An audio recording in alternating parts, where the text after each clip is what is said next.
Olá, sejam bem-vindos à primeira videoaula do conteúdo de água nos solos, referente à disciplina de Geotecnia 1. Nesta videoaula, falaremos sobre a importância da percolação da água nos solos em obras geotécnicas e também dos conceitos de cargas hidráulicas nesse tema.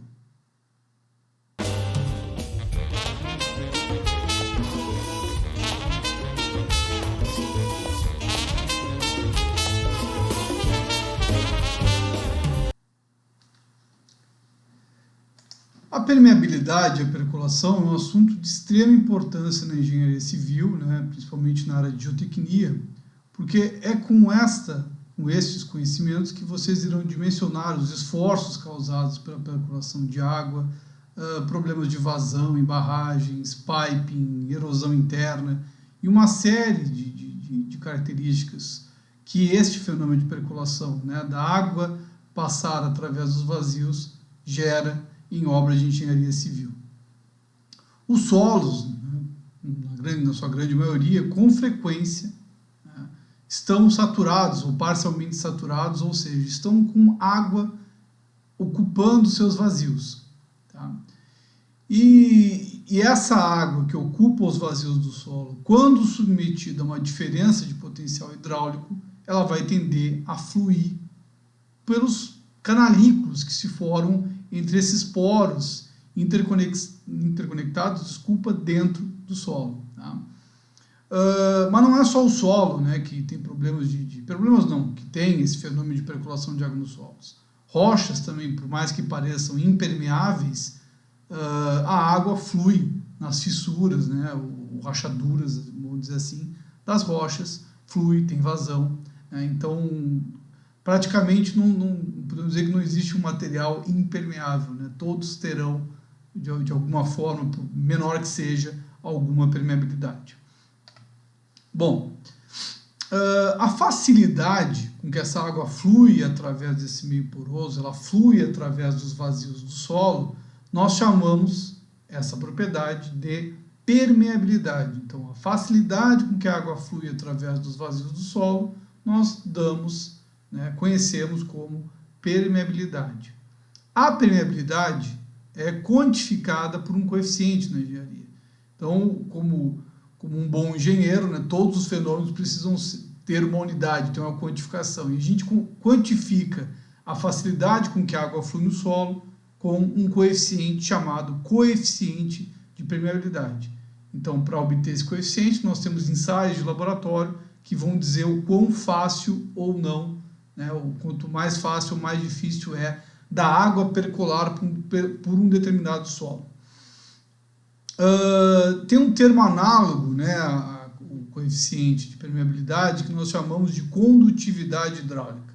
Mas esse termo ele fica reservado para solos não saturados. Por quê? O coeficiente de permeabilidade se entende que o solo tem todos os seus vazios preenchidos por água. Então, aquela seção por onde a água está passando, com uma facilidade maior ou menor, vai representar um coeficiente de permeabilidade.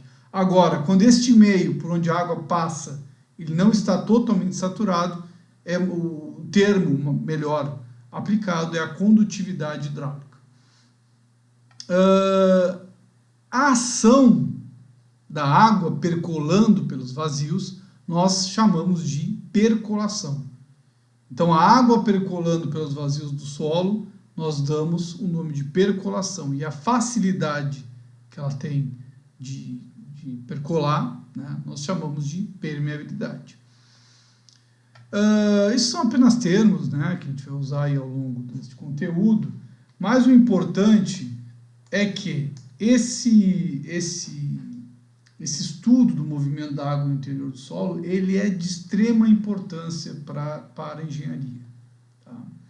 Um correto dimensionamento, um correto entendimento de como a água flui, como ela atua nas estruturas, como a gente pode drenar essa água, como a gente pode reduzir para opressões das estruturas e quais os esforços, quantificar a magnitude que essa água percolando gera em estruturas, é de extrema importância para a engenharia. Então, a gente pode ter, por exemplo, exemplos da aplicabilidade desse conhecimento que nós vamos ver aqui agora. Determinação de fluxo e cálculo de vazão através ou por baixo de barragens. Tá? Então, imagine vocês construírem uma barragem, vocês têm que saber como dimensionar uma rede de fluxo, como calcular uma vazão de uma barragem, como quantificar os esforços de poropressão ou subpressão que estão forçando essa barragem a se erguer. Tá? Tudo isso vocês aprenderão nesse conteúdo de água nos solos.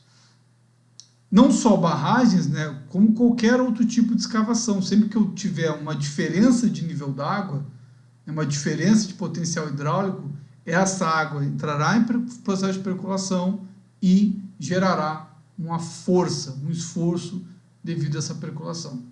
Então, quando a gente faz uma escavação, e essa escavação, por exemplo, no seu interior tem um rebaixamento, e o nível d'água fora é maior, eu vou ter o processo de percolação, então vou gerar esforços em função disso. Eu preciso quantificar, por exemplo, né, vazão desse elemento. Imaginem vocês, se eu faço uma escavação para poder trabalhar dentro dessa escavação, só que o nível d'água fora da escavação é alto. Como é que os operários trabalham lá dentro se o nível d'água está alto? Eu vou colocar bombas de rebaixamento para que eu possa trabalhar no interior da escavação. Para dimensionar essas bombas de rebaixamento, eu preciso dimensionar a vazão que está entrando nessa escavação. E aqui nós aprenderemos a dimensionar esse tipo de situação. Falei já, né, também da determinação de forças de percolação exercidas sobre estruturas, né, muito importante, tanto na questão de esforços de poropressão atuando horizontalmente em estruturas, na base das escavações, tá?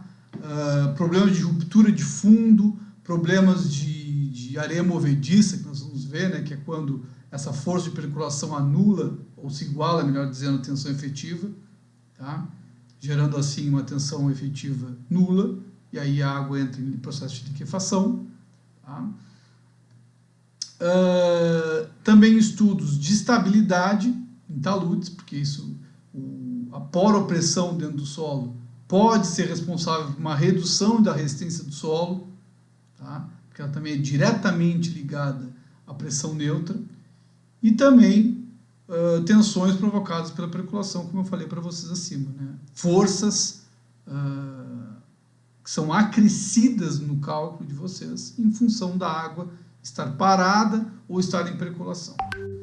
E por fim, mais uma, né, o controle de erosão interna, o piping, que ocorre muito em barragens, porque essa água em percolação ela tende, por um processo de atrito viscoso, a tender a carregar os grãos menores, e aí eu vou abrindo caminhos preferenciais para a água, podendo gerar esse processo chamado de piping, que nós vamos ver mais adiante. Isso pode acarretar até a ruptura da barragem.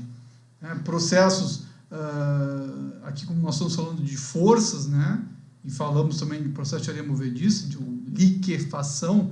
A liquefação é um fenômeno catastrófico, uma barragem, né, temos exemplos aí de Brumadinho e Mariana que romperam muito por causa da estabilidade dessas barragens, mas também se coloca pontos que talvez pudesse ter ocorrido algum processo de liquefação nessas estruturas.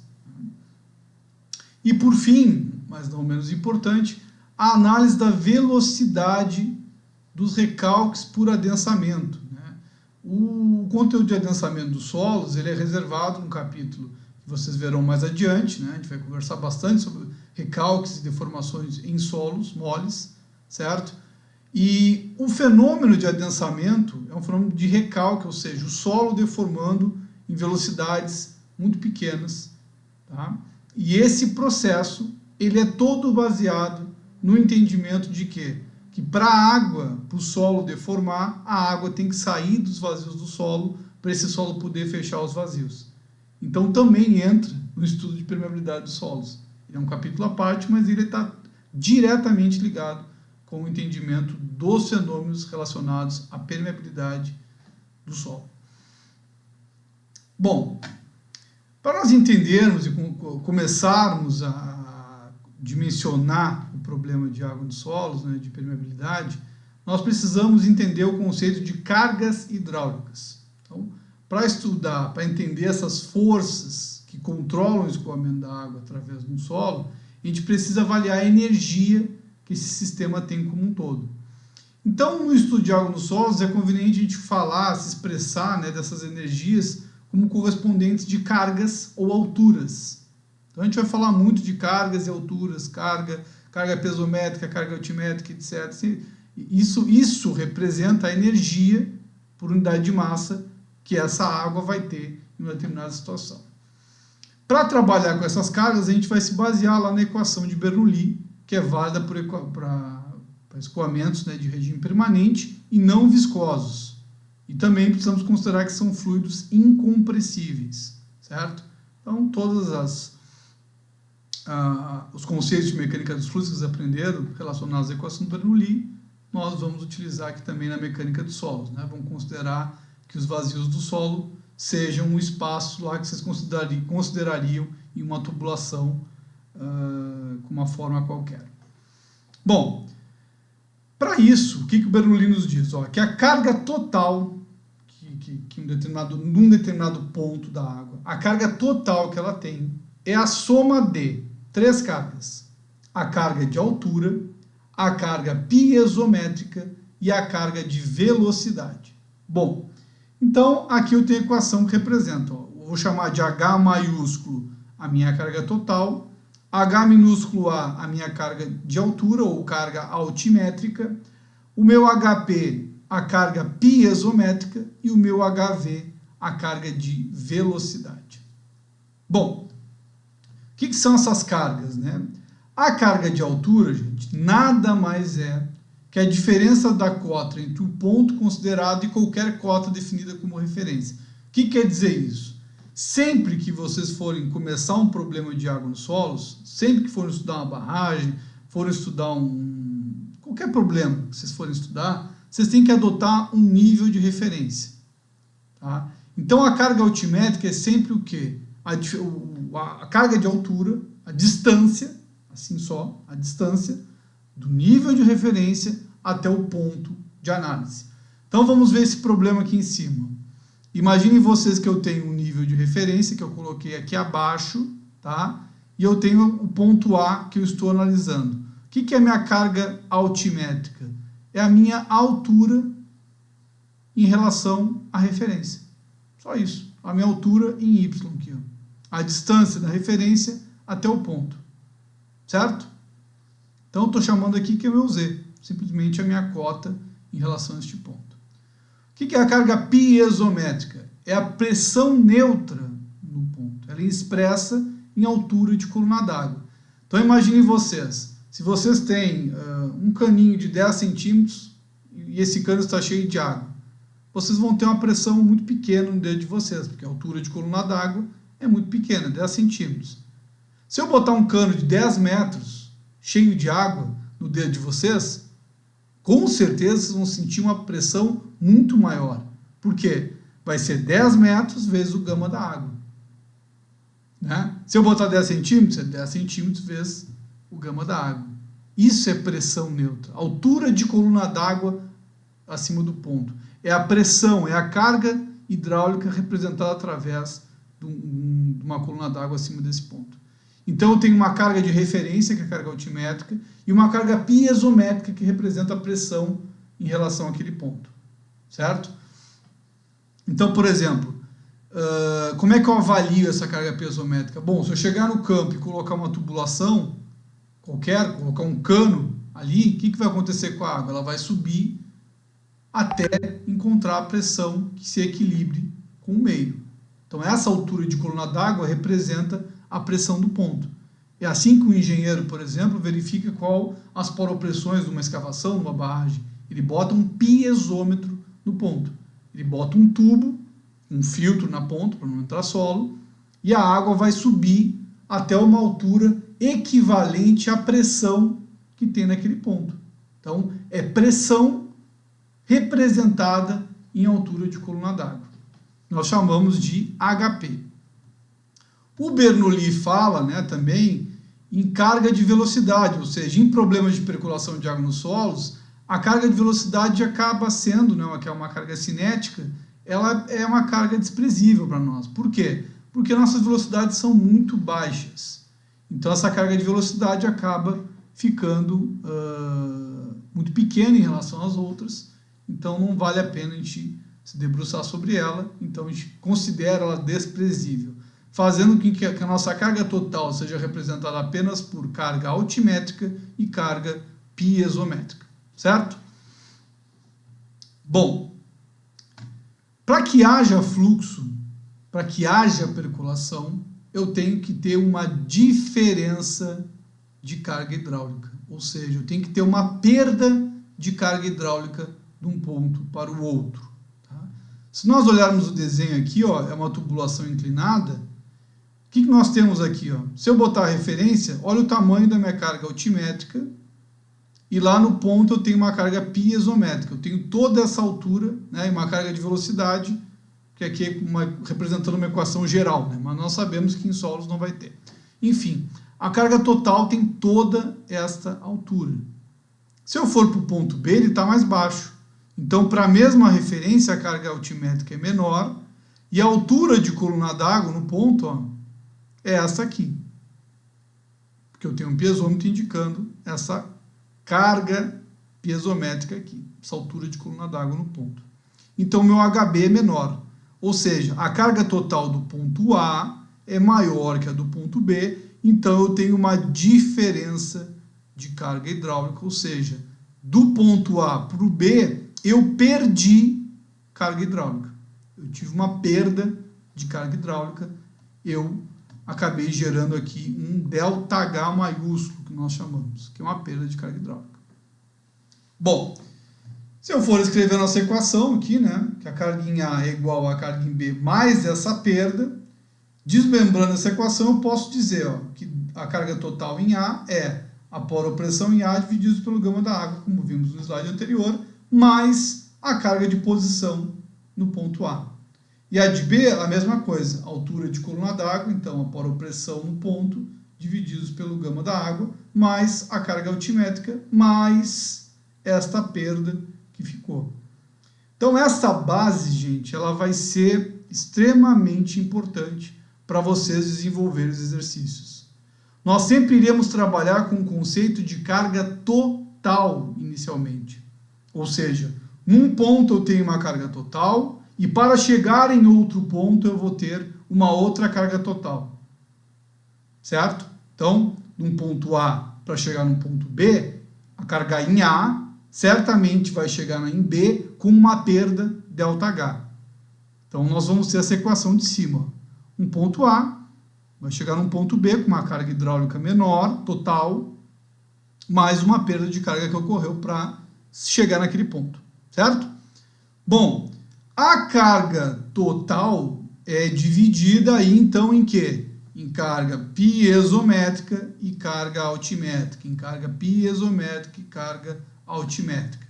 Então, geralmente, nos problemas, o que nós sabemos? Nós sabemos qual foi a perda, porque nós sabemos o nível d'água num ponto em outro ponto, então nós sabemos o quanto se perdeu neste nível d'água, sabemos qual foi a perda de carga total de um ponto para outro, certo? Nós sabemos as cargas de posição, que a gente está vendo o problema, vai botar um nível de referência num ponto qualquer e vai, né, dizer, ó, esse ponto está na cota tal, esse ponto está na cota tal. E aí, geralmente, o que se busca no problema é justamente a poropressão, que essa a gente não sabe de pronto olhando. Então, geralmente, este e esses aqui nós vamos descobrir analisando o problema, e estas cargas, essas poropressões que vão nos instigar a chegar no resultado. Correto? Mas a gente vai entender isso melhor daqui para frente. Bom, então sempre que houver, né, o que resume esse slide? Sempre que houver diferença de carga total entre dois pontos, há fluxo na direção do ponto de maior carga para o de menor carga. A água sempre tende a ir para o mais fácil. Se ela está num ponto mais alto e tem um ponto mais baixo, ela vai tender a ir para aquele ponto. Tá? Então, é sempre da maior pressão para a menor pressão, da maior carga para a menor carga, da maior temperatura para a menor temperatura. Tá?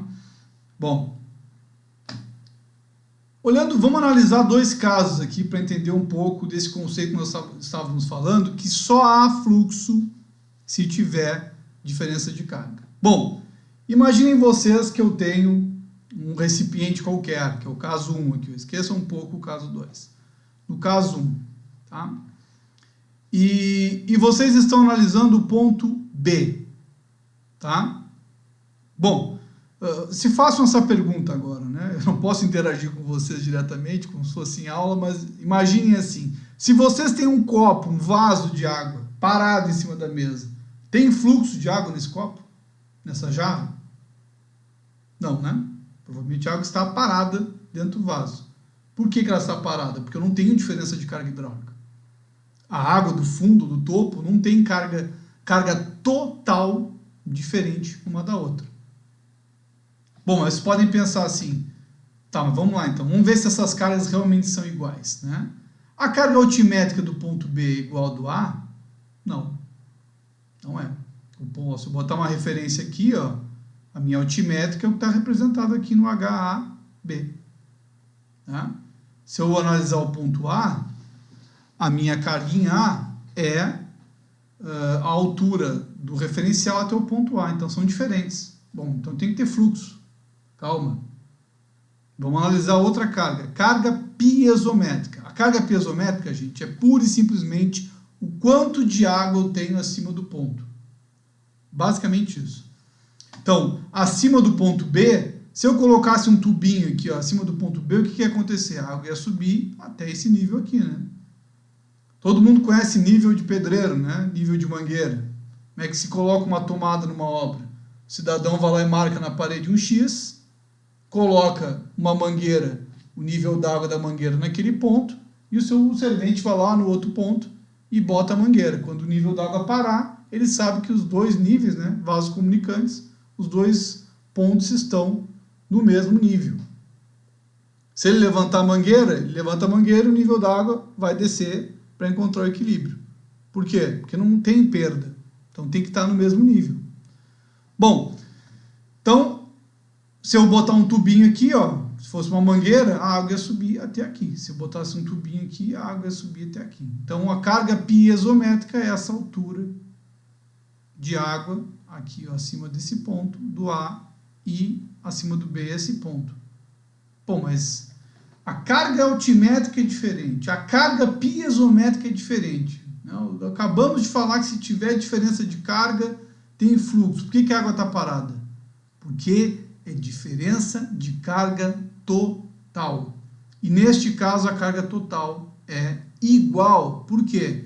A minha altimétrica é pequena, mas ela tem uma grande carga piezométrica. A minha piezométrica aqui é pequena, mas ela tem uma grande carga altimétrica. Ou seja, a minha carga total, que é a soma da piezométrica mais a altimétrica, é igual nos dois pontos. Se a carga é igual nos dois pontos, não há fluxo. Por isso que o vaso cheio de água lá, o recipiente cheio d'água, está parado. Basicamente isso. Bom, agora se eu pegar, indo para o caso B, se eu pegar um recipiente e colocar um nível d'água de um lado e eu tiver algo que não deixe a água fluir sem que haja perdas de carga total, eu vou ter uma diferença de carga do outro lado. Né? Então imagine vocês, ó, a água vem percolando aqui bem tranquilamente, quando ela chega no ponto B, tem um solo aqui no meio, um permeâmetro aqui no caso. Para a água percolar entre esses vazios, ela vai gastar energia. Por quê? Porque os vazios do solo não são retos, eles têm uma série de canalículos, ela vai esbarrar em alguns grãos, vai ter um atrito viscoso e ela vai perder energia para chegar do outro lado. Se eu tenho perda de carga hidráulica, eu vou ter uma carga total diferente de um lado do que eu tinha do outro. Este caso aqui, ó, eu tinha toda essa carga total, nessa altura, e ao passar do ponto B para o C, eu fiquei com uma altura menor. Certo?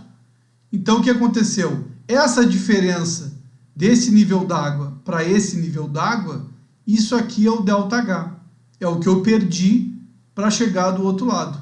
Então a minha perda hidráulica está representada por essa diferença das cotas do nível d'água de um lado ao outro do permeâmetro. Tá? Então aqui, ó, nesse trecho ΔL, eu perdi carga total, eu perdi um ΔH. E isso nós vamos chamar de gradiente hidráulico. A taxa de ΔH que eu perco para passar por um comprimento ΔL. Ou seja, quanto mais comprido for, né, o meu ΔL, mais ΔH eu vou perder. Tá? E obviamente depende da dificuldade, etc. Né? Mas ele esse gradiente hidráulico nos mostra, tá, a taxa da dissipação da carga total ao passar por um determinado solo em que ele está perdendo energia. Então, isso aqui, né, se a gente levar o limite aqui do nosso ΔL, a gente vai ter aqui que o nosso gradiente hidráulico nada mais é que a derivada, né, a variação de ΔH por ΔL, certo? Bom, outra coisa aqui, né, se nós temos ΔH, se nós temos um H diferente de um lado para o outro, nós temos fluxo vindo do maior para o menor, então de A para C. A direção do fluxo é esta aqui, ela passa pelos vazios do solo até chegar do outro lado, certo? Então aí, percebam que aqui, ó, uma coisa muito importante, se eu botar um ponto aqui em cima, no topo do lado esquerdo, vocês acham que a carga total deste lado aqui até o ponto A é diferente no topo e na base? É diferente ou é igual? É igual, gente. Por quê? Porque eu não tenho perda de carga aqui. Então não há fluxo nesse trecho, não há perdas nesse trecho, certo? Claro, se fosse uma tubulação, com a rugosidade da seção, mas não é nesse ponto que a gente está pegando lá da mecânica dos fluidos. Vamos pensar que essa perda é muito pequena aqui, né? Então, o que acontece? Eu não tenho perda de carga total ao longo de todo este tubo. Eu só vou começar a ter perda quando eu chegar aqui. Então, todas as cargas totais nesse trecho e nesse trecho aqui, ó, são iguais. Elas vão ser diferentes do ponto B até o ponto C. Aqui eu tenho variação de carga total, então eu vou ter vou ter perda, melhor dizendo, desculpa, nesse trechinho aqui. Agora aqui não, ó, porque tu pensar aqui, ó, botar um ponto lá em cima, vai mudar só quem é pesométrica e quem é altimétrica. Aqui eu vou ter uma grande pesométrica e uma altimétrica pequena. Lá em cima eu vou ter uma altimétrica grande e uma pesométrica pequena, só vai inverter. E por fim o ΔH total vai ser o mesmo, ou seja, não vai ter fluxo. Mas quando eu começar a entrar em B, por mais que eu fique nessa linha aqui, ó, de B e C, eu vou ter, além da carga piezométrica e altimétrica, eu vou ter perda de carga hidráulica, porque a água está passando pelo solo e está gastando energia para passar pelo solo.